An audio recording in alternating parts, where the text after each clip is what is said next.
Welcome to the Reality Revolution. I'm your host, Brian Scott. Today, we're going to complete the trilogy on my channel on the Book of Revelation, or the Revelation of St. John. I have discussed the Book of Revelation on 2 different episodes. I've gone over Edgar Cayce's interpretation of the Book of Revelation, which is mind-blowing. You want to check that out. And I've read the lecture by Neville Goddard where he breaks down his version of the Book of Revelation. And I wanted to add one more aspect of understanding. It doesn't contradict with what I've said before.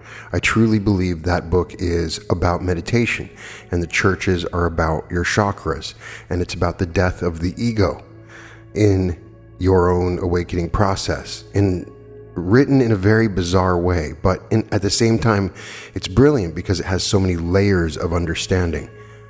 So you get a little bit better idea or understanding of where it came from and what some of it may mean in that respect when you look at Manly P. Hall.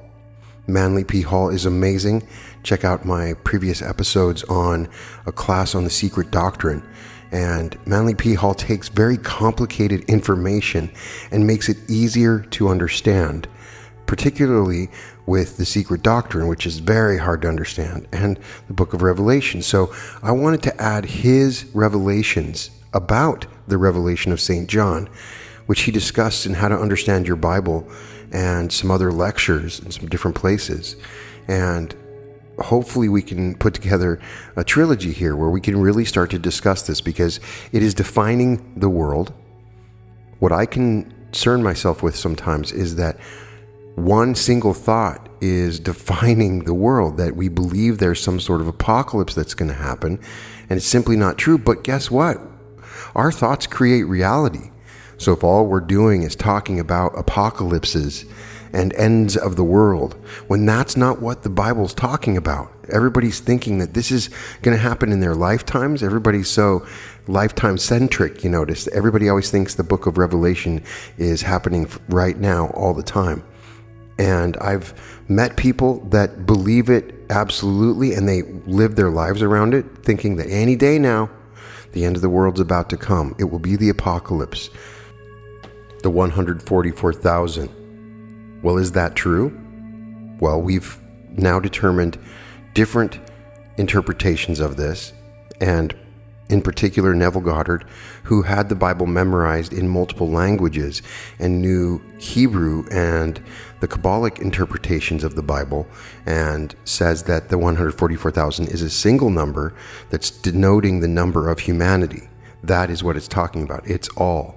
But that only happens when you read the Bible at that level. So the revelation is not what you think it is. Manly P. Hall begins by saying it was the wish of Martin Luther that the Book of Revelation should be omitted from his translation of the Bible. In his opinion, the apocalypse was of pagan origin and was not a writing of the beloved John. It was filled with Hermetic inferences and strange allegories which troubled the soul of the great German reformer. Though not greatly learned in comparative religion, Luther sensed the Gnosticism that pervaded the book. He denied the divine inspiration of the entire work, affirming with Erasmus that the apocalypse had no legitimate place in the Christian scripture. He raised his voice against tradition, but tradition was stronger, and after his death, the Book of Revelation was restored to the Bible and has remained in its accustomed place ever since. The debate concerning the origin of the Book of Revelation began in the 2nd century. Even the Gospel according to St. John was involved. Dionysius of Alexandria declared that both books had been written by Cerinthus, a Gnostic, who, to add credence to his writings, had appended thereto the name of John. Later, St. Jerome attacked the validity of the apocalypse, lending to the controversy of the greatest names in the church. Jerome insisted that through some machination of the evil one, the devil had introduced his voice into the scripture itself in an effort to undo the whole labor of Christendom. It must be acknowledged then that the authorship of the revelation is extremely uncertain.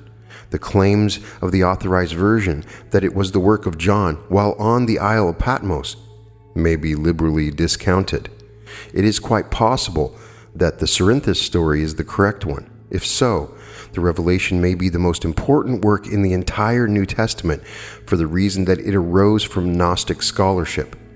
From a philosophical standpoint, the book of Revelation exhibits a wisdom far in excess of the other Testament writings. Here, comparative religion is introduced, the great mystery institutions which dignified the past with their initiates find a place in the apocalypse. The rites of Phrygia, those celebrating the aged one who walks amidst the lamps, the rites of Osiris, wherein is set forth the last judgment, and the rites of the ancient sun god and the horsemen who ride through the sky. All these and many others are to be found set forth in various sections of the apocalypse. Recent translations of Egyptian manuscripts indicate that in some cases the pre-Christian text has been quoted word for word. Here indeed is the mystery of pagan books, with only the change of an occasional thought or word, wandering into the Christian scriptures, becoming canonical, and remaining century after century unidentified as to their original sources. John was one of the disciples who did not suffer martyrdom. He is believed to have been buried at Ephesus, the city of mysteries, near the tomb of the Virgin Mary. John sleeps through the centuries awaiting the return of his Lord. When that great day comes, he will arise and be seated upon the right side of his Master.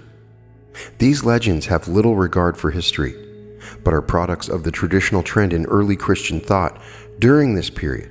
Fantastic accounts of Christian origins were developed, and these inventions ultimately took on a stature second only to the scriptures themselves. There is a wild confusion of Christian and pagan doctrine. The Greek god Dionysius was canonized, as was also his Roman mode, Bacchus. The pagan mathematician Hypatia, a victim of Christian monks, blossomed forth as Saint Catherine of Alexandria. It was not until the end of the Dark Ages that anything resembling reason could be clearly distinguished in the picture. There was no time of critical scholarship. From our present perspective, it is reasonably certain that the apocalypse is compilation of pagan doctrines with an occasional Christian reference interpolated into the text. Revelation 1:9 reads, I, John, who also am your brother and companion in tribulation and in the kingdom and patience of Jesus Christ, was in the isle that is called Patmos for the word of God and for the testimony of Jesus Christ. During the years when John is supposed to have lived on the Isle of Patmos, he was far from the boundaries of Christian influence. The people who dwelt in that region were called Priscillianists, the followers of a priestess by the name of Priscilla. She was similar to the Roman Sibyls, practicing strange rites and giving oracles. The Priscillianists borrowed from the Gnostics and the Manichaeans, and from the wild diffusion of doctrines, conceptions, and sorceries that were practiced at Patmos, Ephesus, and Philadelphia. They observed nocturnal rites in grottos and caverns. They believed in a messianic tradition and preserved their mysteries under what were called Phrygian rites. The Phrygian mysteries were celebrated not only near Patmos, but at Ephesus and Philadelphia, two of the seats of the early church. The Phrygian arcana were a curious combination of the messianic tradition of Egypt, part of the Dionysian mysteries of the Greeks, together with elements from the Mithraistic doctrines of Persia. It was a conglomerate mysticism which grew up and flourished in the most polyglot areas of the Near East, especially at Ephesus, which was called the melting pot of the ancient world. Ephesus has been referred to as the city of the sorcerers. Caravans of traders came there from all parts of the known world to exhibit their wares. A score of strange religious beliefs and rites mingled, mixed, and prospered in the confusion of the community. Devotees worked spells and enchantments of black magic. Necromancy and divination throve in the congenial atmosphere. The concourse abounded in witches and magicians who sold indiscriminate love potions and poisons. And over this bustling community brooded the sovereign goddess Diana of the Ephesians. It should not be concluded, however, that Ephesus was without genuine enlightenment in spiritual matters. Here, Buddhist thought mingled with Greek, and the religions of the corners of earth found common meeting ground. The result was a broader and more tolerant learning than would have been natural in a more secluded area. It was because of this cosmopolitan atmosphere that the Apocalypse contains such a wide distribution of ideas. The book could not have been the product of one simple Syrian. It required a broad contact with the beliefs of the time and an acquaintance with many forms and styles of learning. The rites of Phrygia included much of Sabaeanism, or astrology. The initiates worshipped the sidereal bodies and various celestial phenomena. The ancients had conceived the symbol of a ladder leading upward from earth to heaven. This is Jacob's ladder and the ladder of Mithras. In his Cave of the Nymphs, a fragment from the Wanderings of Ulysses, Homer describes a sacred cavern of Zarathustra. He says that the cave represents the world. There are two great arched doorways, and the ceiling is painted to represent the heavens. Of the two entrances, one is for the descent of souls, and the other for the return upward of the gods to the celestial state. Revelation 4:1 reads, "After this I looked, and behold, a door was opened in heaven, and the first voice which I heard was as it were of a trumpet talking with me, which said, Come up hither, and I will show thee things which must be hereafter." This verse must be interpreted according to the doctrines of the ancient pagans. The door which opened in heaven is one of the two gates of the mundane sphere. John ascended a symbolical ladder composed of the seven churches, not to be considered literally as religious institutions, but as symbols of the rungs of the ladder of the mysteries. Even Tertullian and Epiphanius acknowledged there were not seven churches at the time of St. John. The nature of the ascent into the mysteries of divine things is clarified further in the opening words of Revelation, "And immediately I was in the Spirit." This can only mean an illumination or internal spiritual mystery by which John was raised up through the door in the mundane sphere into communication with that which abode above the firmament. Having ascended by a mystical experience, John is made to describe symbolically that which is above the material heavens. He saw a throne, and upon the throne was a great light. Before the throne were 24 elders and 7 lamps, and the throne was surrounded with a great sea of glass like crystal. The interpretation is Gnostic. The throne and he who sat upon it represents the Lord of the mundane states. Ildebaoth, master of the aeons, about him are the symbols of the hours which make up time. And before his throne are the lights, which are his children. For it is said, from the Lord of the aeons came forth the princes of the 7 planets. The sea, like crystal, is the waters, which are above the firmament, as described in Genesis 1:7.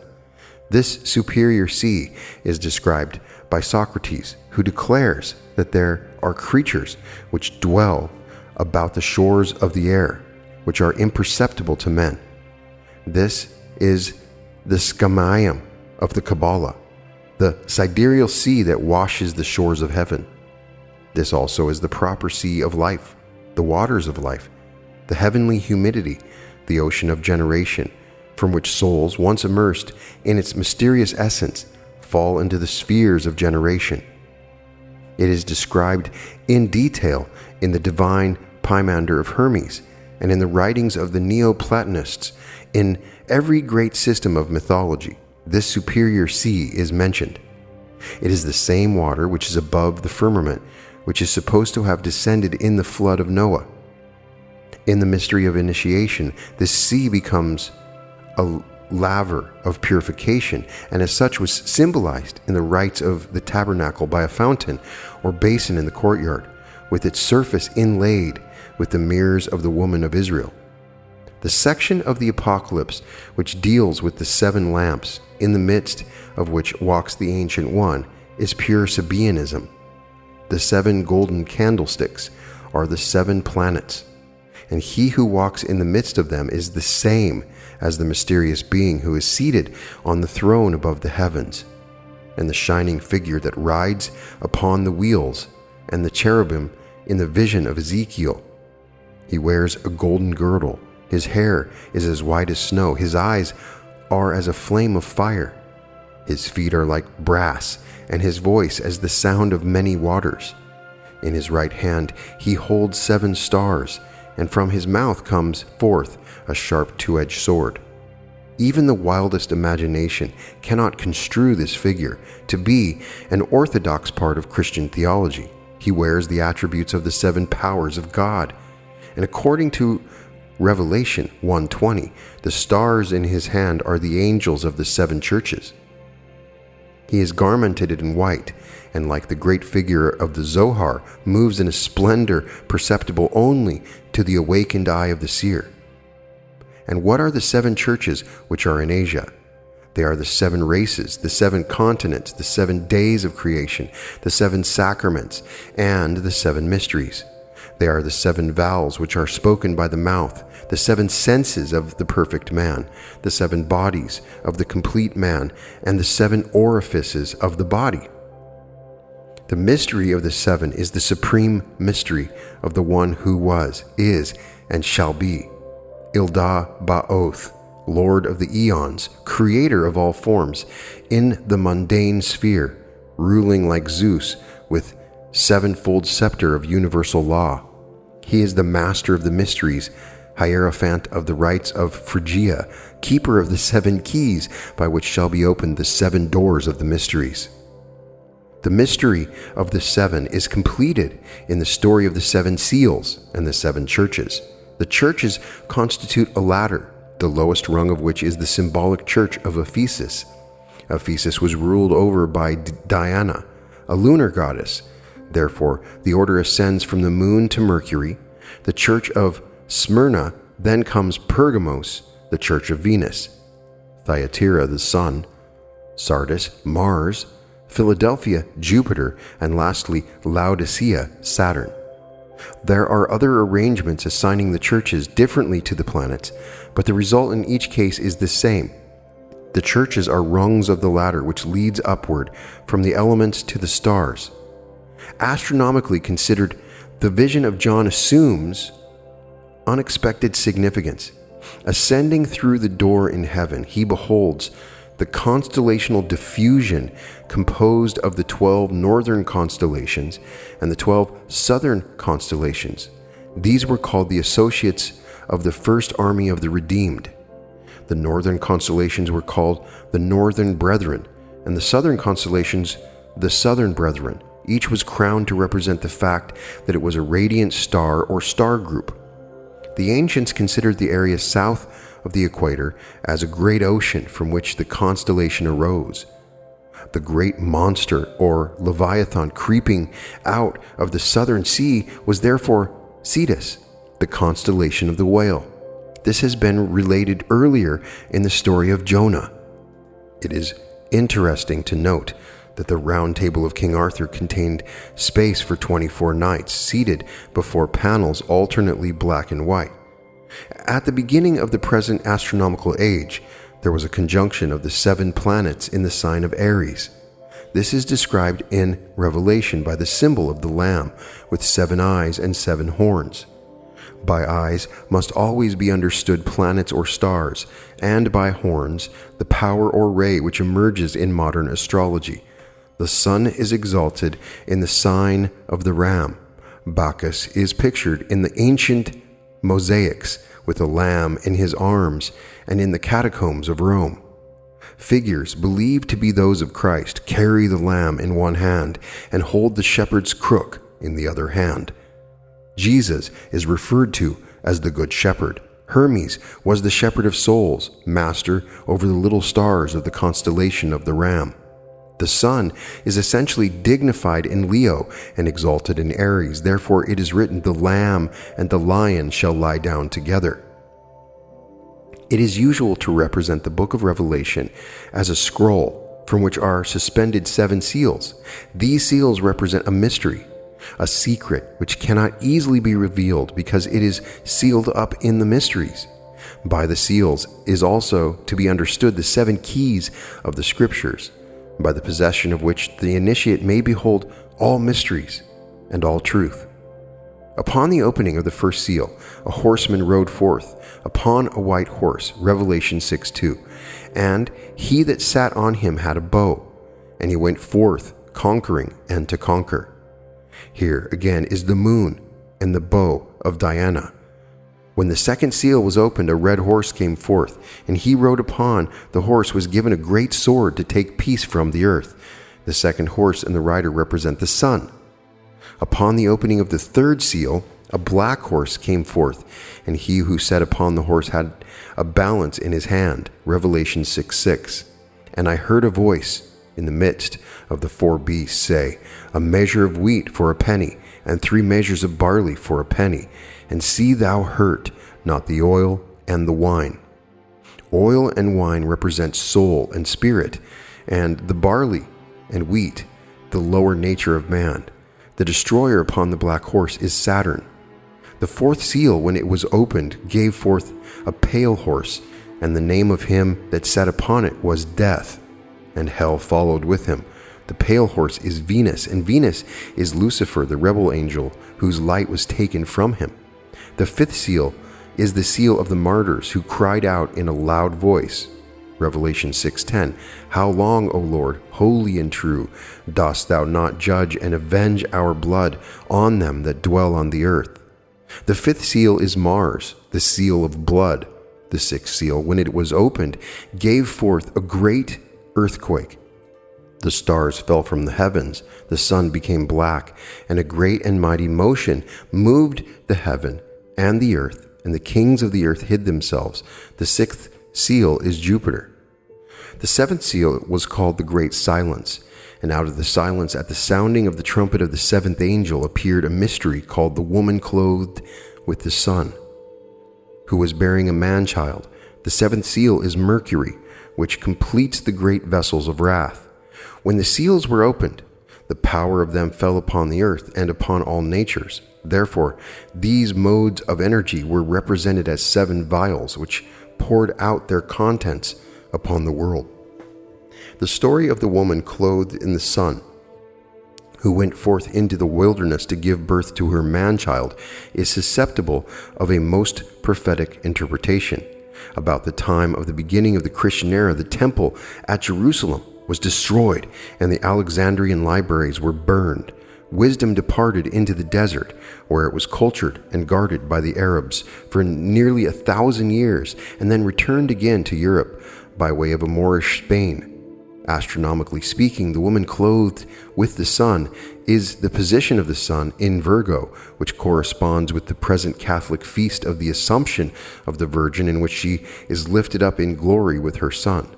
The Last Judgment is derived almost completely from the metaphysics of Egypt.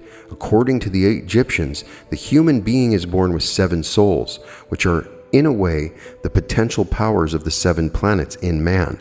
The souls are manifested through the 7 senses, the 7 vital organs, and the 7 bodily systems. Each of the 7 souls has its planetary name. Saturn is the contemplative or rational soul. Jupiter is the reasonable soul. Mars is the impulsive soul. And the Sun is the vegetative soul. Venus is the emotive soul. Mercury is the intellectual soul. And the Moon is the vegetative or generative soul. The 7 souls together are the bodies of a self, which is the ruler of the entire bodily economy. These souls may be lost, one or more of them, by the misuse of qualities which they represent. In the Book of the Dead, Papyrus of Ani, the spirit of the deceased, speaking from the urn of the heart, beseeches Osiris, "Let me not perish with the king that ruleth for a day." This is the personality. In each life we have a personal complex, which is a king ruling for a day. After death, the complex is broken up, and the 7 souls return to the 7 planets, unless initiation has bound them together in a spiritual personality. In the great hall of Amenti, in the room of the columns of the twin truths, the beam and the balance were set up for the last judgment. The 12 assessors, our modern jury is derived from this, were seated to decide the verdict. Thoth, lord of the writing tablet, prepared to set down the findings. Anubis, the jackal-headed, brings in the heart of the departed, whose Ka, or ethereal self, is also present to behold the judgment. Osiris, enthroned, his body filled with eyes, presides over the weighing. The crocodile-headed Set waits to devour the heart of the unworthy. And Cynocephalus, the ape of wisdom, sits on the beam of the balance. The feather of the meat is placed upon the scales, and the soul is weighed. If the deceased is perfect in the negative confession of faith, "I have not committed," etc., it goes forth into the plains of Aru, where the reeds are long, and there is happiness for the day that has no night. If the 7 souls are lifted up, they become a 7-headed creature, but those parts which fail are judged worthy of the resurrection and are cast into darkness. The outer darkness represents the various planes of the universe from which these souls have come. Here, each disintegrates into its primal substance, resulting in the picturing of the 7 hells. But it is not the spirit that goes to these places of punishment, but the cast-off souls, which are slowly destroyed, and their essences return to the planes from which they came. The psychostasia, or weighing of the soul, has been taken bodily from the Egyptian rites, and, with only a few interpolations and changes, has been made the last judgment of revelation. The dead who rise from their graves at the sound of Gabriel's trumpet is a mystery of initiation. They arise not from the earth, but from their bodies into the spiritual state. The New Jerusalem consummates the mystical drama. Here is the city foursquare, its gates and walls of jewels, adorned as a bride. The New Jerusalem should not be regarded as a city or even as a symbol of a place. The New Jerusalem is the perfected and redeemed measure and proportion of the initiate. He himself is a sanctioned and holy place adorned as a bride. It was an early Christian custom for those entering sacred orders to be united by a mystical marriage with Christ. They indeed were the brides of the Lamb. As a whole, the church itself theoretically was a bride ready to be united with truth, to be lifted up into holy communion with the Most High. The New Jerusalem is not lighted by the sun nor by the moon, but the Lamb is the light thereof.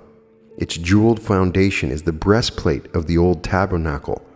It is St. Augustine's city of God. According to the Platonists, those who had received the mysteries, that is, according to Christendom, had been taken into the ecclesia, were as a race apart. The old pagan dialogues describe the sages, who meet in their groves far from the abode of men, and here reason together upon the mysteries of the universe. The New Jerusalem, therefore, is the temple of the greater mysteries, the house built with the sound of hammer or the voice of workmen, which is eternal in the heavens.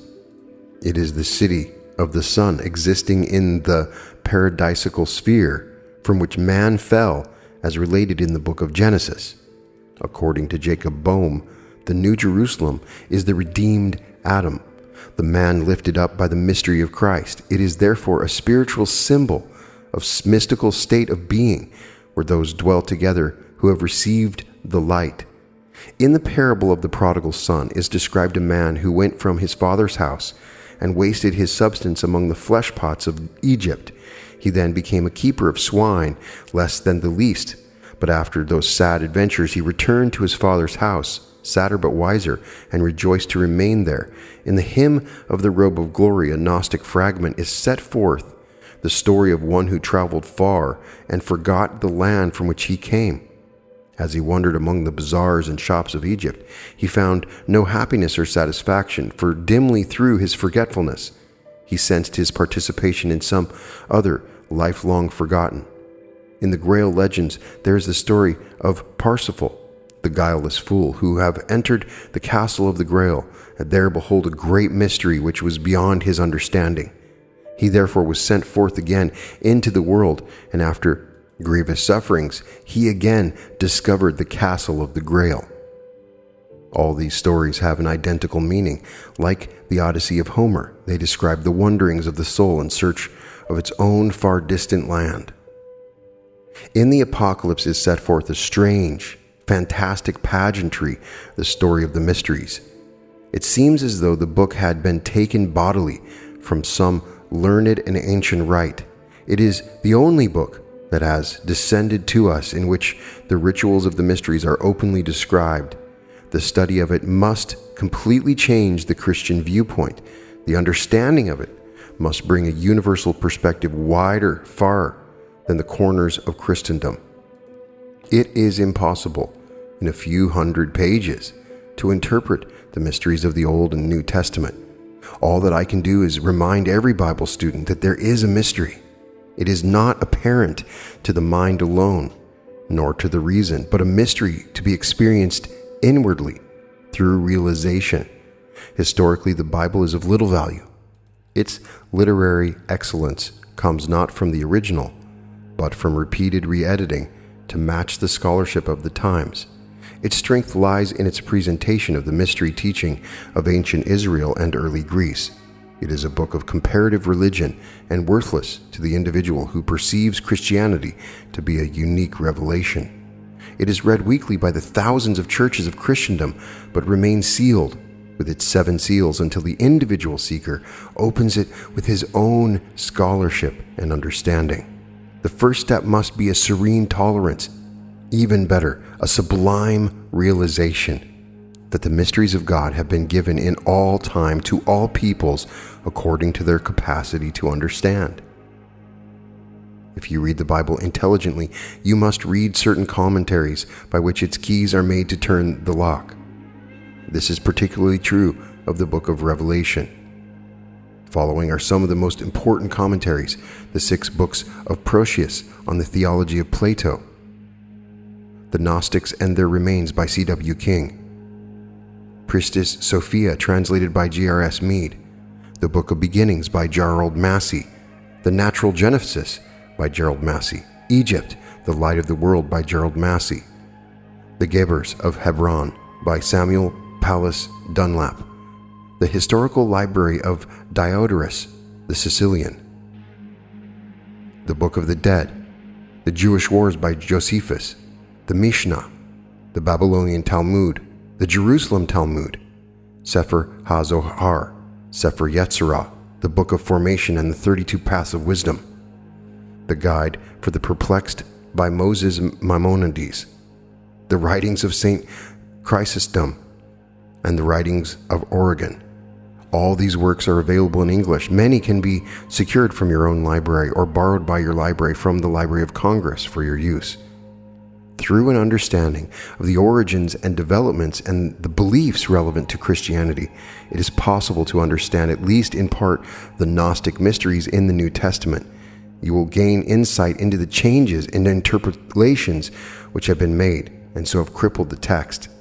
It is not merely a desire for scholarship that should impel this research, but rather a desire for understanding and a true insight into the mysteries of the Scriptures. The Holy Bible is the sacred book of Christendom, the spiritual guide of nearly 800 million people, a work so widely diffused throughout human society and so intensive a part of the lives of human beings, should be read with understanding, with some grasp of the broader meanings and deeper inferences. Superficiality has led to intolerance. Depth of scholarship will bring about an adequate tolerance. I would remind you that other people also have their sacred books, writings which have guided moral conduct and spiritual aspirations for centuries. These scriptures of non-Christian peoples should receive the same veneration. and the same research that is accorded to our more familiar writings. All the Bibles of the world united together reveal one spiritual tradition. They all bear witness to an enlightenment which is imperishable and which has been passed on from age to age as a priceless heritage of wisdom. Every person who is a student of the Christian Bible should read the principal non-Christian scriptures, not critically to point out their defects, but with a sincere desire to increase his own knowledge through a wider acquaintance with the inspired writings. In the last 25 years, there has been a considerable breaking down of religious prejudices. The sacred books of other peoples are now available to tell all who desire to read them. Read the Quran, its inspiration seated in the Christian revelation, then the Dhammapada, the great Buddhist scripture of the law, then some small section of the Indian writings such as the Bhagavad Gita. From these pass to the Chinese. Read the great Confucian classics and Lao Tse's Tao Te Ching. When you have made this brief survey, ask yourself sincerely if each of these sacred books has not added something to your inspiration or clarified some point of spiritual conduct. In a world torn by materialistic beliefs, these noble and inspired writings give added courage to meet the problems of the day. Examine several editions of the Christian Bible, as for example, compare the King James with the modern Revised Edition. And a recent publication, The Bible as Living Literature. Consider the polyglots and get a parallel Greek-English text. You will make many interesting discoveries. You will find upon the skeleton of the Greek text has been built the beautiful version that we know. You will discover numerous errors and alternate renderings and slowly recover from the infallibility complex from which so many Orthodox Bible readers seem to suffer. Read the Vulgate, the Septuagint, and get a good dictionary of English-Hebrew terms. These will all prove valuable. They will not destroy your faith in the Bible, but they may injure your faith in some of its translators. You will see the uselessness of picking phrases to pieces and trying to think in terms of jots and tittles. You will be free to consider the larger issues. The Christian Bible as we know it today is a fragment of the Christian traditions of the 1st and 2nd centuries. This fragment was arbitrarily preserved and the rest destroyed. Politics and policy played a large part in the compilation. Still, with all its fruits and with all its misinterpretations, the Christian Bible is the greatest book in English literature. But like most other great books, it must be approached with understanding, gentleness, impersonality, and a sincere desire to find the truth. So that is Manly P. Hall's assessment or brief assessment of the revelation of St. John. So we now have 3 incredibly wonderful spiritual teachers, Manly P. Hall, Edgar Cayce, and Neville Goddard. I'll be sure to put these into a playlist, and this does inspire me again to consider reading the revelation of St. John. And when I did post the Edgar Cayce episode, I got many requests to do a reading of the revelation of St. John. I just think there's a little bit of crazy if I were to do that. I don't know, man. But I am fascinated by the mysteries, all of the mysteries. And there are mysteries in the Bible. Neville tells us this. The best way to look at the Bible is as a biography of you. That has unleashed the Bible for me because I didn't like the Bible before. It was obviously not a historical document. It was wrong, right? I was not open to the symbolism of it. It just felt like childish stories to me. But now, after reading Neville, it has unlocked a new meaning to the Bible, and it is wonderful. It has lessons that can teach you anything. The Psalms and the Proverbs are magical phrases. There's magic in it. It is a lot more than you think. There is the Bible code, which there's a specific code people have come up with where it can predict the future. There are codes within codes within codes. The Bible is amazing on so many different levels, and that's what I find fascinating about it. There was a main text that was written, and clearly they knew that they wanted to reveal greater mysteries in the Bible, but not for everybody, because it would be dangerous. So they hid these teachings within the text. And so when you find these teachings that are there in plain face in front of you all along, but they were sort of offered in the oddest way, then it's amazing, because the Bible is saying that you are God. It is saying that you are God. It is saying it. It is saying that I am is the name. I am is the name of God.